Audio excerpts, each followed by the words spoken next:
Ayan idol, ito yung pang timing mo sa crankshaft sa camshaft. Pareho lang naman to, yung sukat. So gusto mo mag-fabricate, ito na lang.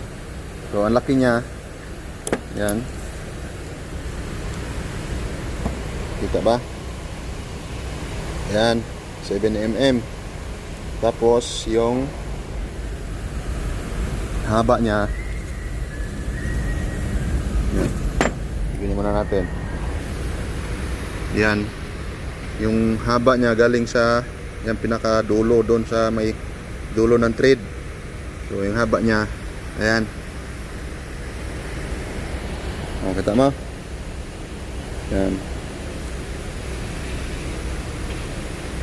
Yan, 52 point, ano yan?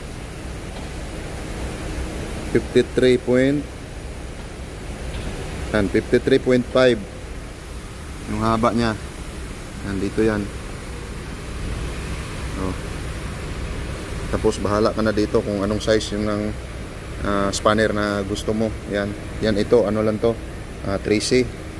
Yan, ikaw bahala kung gaano kalaki gusto mo. Yung mga ganito, pwede na yan. Yan. Tapos yung dito, ayan o. Yung katawan ng bolt. So ayan, 12 point, ilan yan? 12.4. Yan.